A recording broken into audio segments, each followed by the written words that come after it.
এদের মধ্যে যাদের নাম বাদ গেছে 91 লাখ মতো। নমস্কার বন্ধুরা, এই মুহূর্তে রয়েছে রাজ্যের সমস্ত কৃষকদের জন্য বিরাট বড় সুখবর।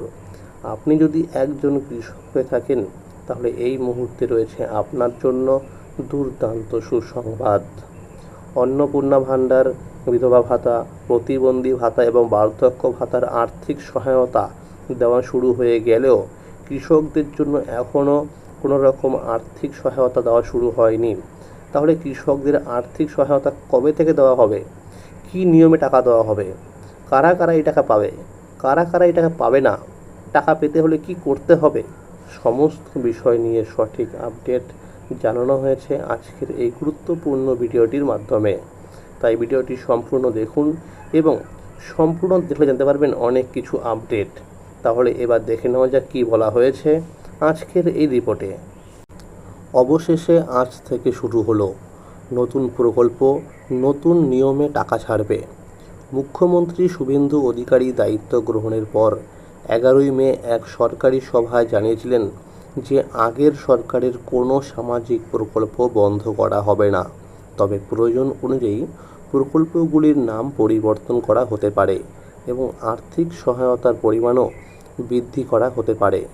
এরপর থেকেই বিভিন্ন সরকারি ওয়েবসাইটে পরিবর্তন ও আপডেটের কাজ শুরু হয়েছে। ইতিমধ্যেই একাধিক সরকারি পোর্টালে নতুন লোগো সংযোজন করা হয়েছে। কৃষক বন্ধু প্রকল্পের ওয়েবসাইটেও কিছু পরিবর্তন লক্ষ্য করা গেছে, যা কৃষকদের মধ্যে নতুন আশার সঞ্চার করেছে। তৃণমূল সরকারের আমলে চালু হওয়া কৃষক বন্ধু প্রকল্পের মাধ্যমে কৃষকেরা জমির পরিমাণ অনুযায়ী বছরে 4,000 টাকা থেকে শুরু করে 10,000 টাকা পর্যন্ত আর্থিক সহায়তা পেতেন। পাশাপাশি প্রাকৃতিক দুর্যোগে ক্ষতিগ্রস্ত কৃষকদের বাংলা শস্য বীমা প্রকল্পের সুবিধাও দেওয়া হতো। তবে নতুন সরকার গঠনের পর এখনও পর্যন্ত কৃষকদের জন্য নতুন আর্থিক সহায়তা বা কৃষক বন্ধু প্রকল্পের ভবিষ্যৎ নিয়ে কোনো বিস্তারিত সরকারি ঘোষণা সামনে আসেনি। ফলে অনেক কৃষকের মধ্যেই অনিশ্চয়তা তৈরি হয়েছে। অন্যদিকে বিধবা ভাতা, প্রতিবন্ধী ভাতা এবং বার্ধক্য ভাতার ক্ষেত্রে আর্থিক সহায়তার পরিমাণ বৃদ্ধি করার ঘোষণা ইতিমধ্যেই করা হয়েছে। জুন মাস থেকেই নতুন হারে অর্থ প্রদান শুরু হওয়ার খবর পাওয়া যাচ্ছে। এই পরিস্থিতিতে কৃষকদের আশা, খুব শীঘ্রই কৃষক বন্ধু প্রকল্প নিয়েও সরকার ইতিবাচক সিদ্ধান্ত জানাবে। সূত্র মারফত জানা যাচ্ছে, কৃষক বন্ধু প্রকল্পের অর্থ জুন মাস থেকেই দেওয়া হতে পারে। সাধারণত খরিফ মরশুমের জন্য এপ্রিল থেকে সেপ্টেম্বরের মধ্যে প্রথম কিস্তির অর্থ প্রদান করা হয়। এছাড়া পুরনো উপভোক্তাদের তথ্য ব্যবহার করেই অর্থ প্রদান করা হতে পারে বলে মনে করা হচ্ছে। সেক্ষেত্রে পুরনো উপভোক্তাদের নতুন করে আর আবেদন করার প্রয়োজন নাও হতে পারে। তবে নতুন আবেদনকারীদের জন্য অনলাইন ও অফলাইন দুই ধরনের ব্যবস্থাই চালু রাখা হতে পারে। যদিও অন্নপূর্ণা ভাণ্ডার প্রকল্পের ক্ষেত্রে প্রথমে পুরনো তথ্য ব্যবহার করার কথা বলা হলেও পরে নতুন করে তথ্য যাচাই ও আবেদন প্রক্রিয়া শুরু হয়েছে। সেই অভিজ্ঞতা থেকে অনেকের ধারণা কৃষক বন্ধু প্রকল্পের ক্ষেত্রেও ভবিষ্যতে নতুন করে যাচাই বাছাই বা আবেদন গ্রহণ করা হতে পারে। 15, 16 এবং 17 জুন প্রতিটি জেলায় জনকল্যাণ শিবির ক্যাম্প শুরু হবে। সেখানে রাজ্য ও কেন্দ্রের বিভিন্ন প্রকল্পের নতুন করে আবেদন করা যাবে। ইতিমধ্যেই গত 3রা জুন থেকে অন্নপূর্ণা ভাণ্ডার প্রকল্পের 3,000 টাকা দেওয়া শুরু হয়েছে। প্রাথমিক পর্যায়ে দেওয়া হয়েছে 28,25,769 জনকে। আর ইতিমধ্যে অনলাইনে আবেদন প্রক্রিয়া শুরু হয়ে গিয়েছে অন্নপূর্ণা ভাণ্ডারের। সূত্র মারফত আরও জানা যাচ্ছে, বাংলা শস্য বীমা প্রকল্পের পরিবর্তে প্রধানমন্ত্রী ফসল বীমা যোজনার আওতায় কৃষকদেরকে আনা হতে পারে। একই সঙ্গে কৃষক বন্ধু প্রকল্পের আর্থিক সহায়তার পরিমাণ বৃদ্ধির বিষয়েও আলোচনা চলছে বলে বিভিন্ন মহলে জল্পনা রয়েছে। কেউ কেউ মনে করছেন বর্তমান 10,000 ও 4,000 টাকার পরিবর্তে যথাক্রমে 12,000 ও 6,000 টাকা করা হতে পারে। তবে এই বিষয়ে এখনও কোনো সরকারি নির্দেশিকা বা বিজ্ঞপ্তি জারি করা হয়নি। মুখ্যমন্ত্রী জানিয়েছেন, ভবিষ্যতে সমস্ত সরকারি প্রকল্পের অর্থ সরাসরি ডিবিটির মাধ্যমে উপভোক্তাদের ব্যাংক অ্যাকাউন্টে পাঠানো হবে। তাই সমস্ত উপভোক্তাকে তাদের ব্যাংক অ্যাকাউন্টের সঙ্গে ডিবিটি লিঙ্ক করার জন্য অনুরোধ করা হচ্ছে। যাদের একাধিক ব্যাংক অ্যাকাউন্ট রয়েছে তাদের ক্ষেত্রে যে অ্যাকাউন্টে ডিবিটি সক্রিয় থাকবে সেই অ্যাকাউন্টেই সরকারি প্রকল্পের অর্থ জমা হবে। এদিকে সরকার জানিয়েছে, নতুন ভোটার তালিকা এবং বিভিন্ন সরকারি নথির মাধ্যমে উপভোক্তাদের তথ্য যাচাইয়ের কাজ চলছে। যাদের তথ্য সঠিক এবং যারা প্রকল্পের যোগ্য তারাই ভবিষ্যতে সরকারি সুবিধা পাবেন।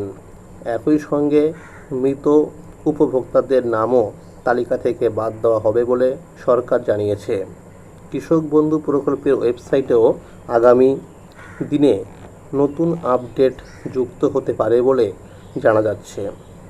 বিশেষ করে উপভোক্তাদের স্ট্যাটাস চেক করার নতুন সুবিধা চালু হতে পারে। বর্তমানে আগের মতোই তথ্য দেখা গেলেও ভবিষ্যতে যাচাই বাছাইয়ের ভিত্তিতে স্ট্যাটাস পরিবর্তন দেখা যেতে পারে।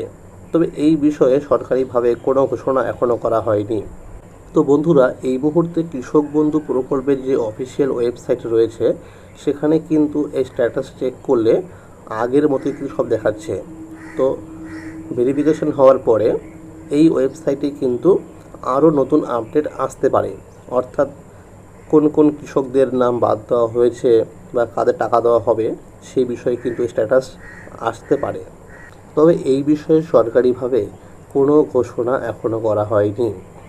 তাই কৃষকদের জন্য এই মুহূর্তে সবচেয়ে গুরুত্বপূর্ণ বিষয় হলো সরকারি ঘোষণা ও বিজ্ঞপ্তির দিকে নজর রাখা। কারণ কৃষক বন্ধু প্রকল্প, শস্য বীমা এবং অন্যান্য কৃষি সহায়তা সংক্রান্ত চূড়ান্ত সিদ্ধান্ত সরকারিভাবে জানানো হবে। আগামী 22শে জুনের বাজেট অধিবেশনকে কেন্দ্র করে এখন রাজ্যের কৃষকদের নজর সেদিকেই রয়েছে। মন্ত্রী অগ্নিমিত্রা পাল জানিয়েছেন, এসআইআর তালিকা নিয়ে বিশ্লেষণের কাজ চলছে। তবে যাদের নাম ট্রাইব্যুনালে রয়েছে এবং যারা সিএ এর জন্য আবেদন করেছেন তারাও সরকারি সুবিধা পাবেন বলে জানানো হয়েছে। অন্যদিকে কেন্দ্রীয় সরকারের পিএম কিষাণ প্রকল্পের 23 নম্বর কিস্তির টাকা 20 জুন দেওয়া হবে। এইবার পিএম কিষাণ প্রকল্পের 23 নম্বর কিস্তির টাকা পশ্চিমবঙ্গে কোনো একটি জেলায় সভাতে গিয়ে প্রধানমন্ত্রী নরেন্দ্র মোদী রিলিজ করবেন। বিধানসভা ভোটের আগে প্রধানমন্ত্রী নরেন্দ্র মোদী এক জনসভায় গিয়ে বলেছিলেন, রাজ্যে বিজেপি সরকার আসলে পিএম কিষাণ প্রকল্পের ভাতা 6,000 টাকার পরিবর্তে 9,000 টাকা করা হবে। তবে এইবার কৃষকদের 2,000 টাকা দিতে পারে। বাজেটের পেশের পর হয়তো কৃষকদের জন্য এই পিএম কিষাণ প্রকল্পের কিস্তির পরিমাণ বাড়তে পারে। তো বন্ধুরা, আগামী 22শে জুন কিন্তু রাজ্য বাজেট পেশ হবে। তো সেই বাজেটে কি কৃষকদের জন্য আর্থিক সহায়তা ব্যাপারে কিছু বলা হবে, সেই বিষয়ে কিন্তু কৃষকরা অপেক্ষা করে আছে। অনেকেই প্রশ্ন করছে, কৃষক বন্ধু প্রকল্পে টাকা তো সবাই একদিনে পেত না, কেউ আগে পেত, কেউ আবার পরে পেত। তাহলে এইবার কিভাবে টাকা দেওয়া হবে, নাকি জেলা ভিত্তিক টাকা দেওয়া হবে? যেহেতু এবার নতুন নিয়মে সমস্ত সামাজিক প্রকল্পে টাকা দেওয়া হচ্ছে, অর্থাৎ ডিবিটি পদ্ধতির মাধ্যমে, তাই আর আগের মতো জেলা হিসাবে টাকা দেওয়া হবে না। যখন আর্থিক সহায়তা দেওয়া শুরু হবে তখন প্রতিটি উপভোক্তারা একই সাথে টাকা পাবে। প্রতিটি উপভোক্তাকে জানানো হচ্ছে প্রত্যেকেই যেন আধার কার্ডের সাথে মোবাইল নাম্বার লিঙ্ক করে রাখে এবং ব্যাংকে অ্যাকাউন্টের সাথে যেন ডিবিটি লিঙ্ক করে রাখে। তাহলে বন্ধুরা, আজকের এই ছিল আপডেট। এইরকম আরও নতুন নতুন আপডেট সবার আগে পেতে হলে চ্যানেলটিকে অবশ্যই মনে করে সাবস্ক্রাইব করে রাখবেন এবং সকলের কাছে শেয়ার করে দেবেন। আর যদি ভিডিওটি ভালো লেগে থাকে অবশ্যই একটি লাইক করে দেবেন। ধন্যবাদ।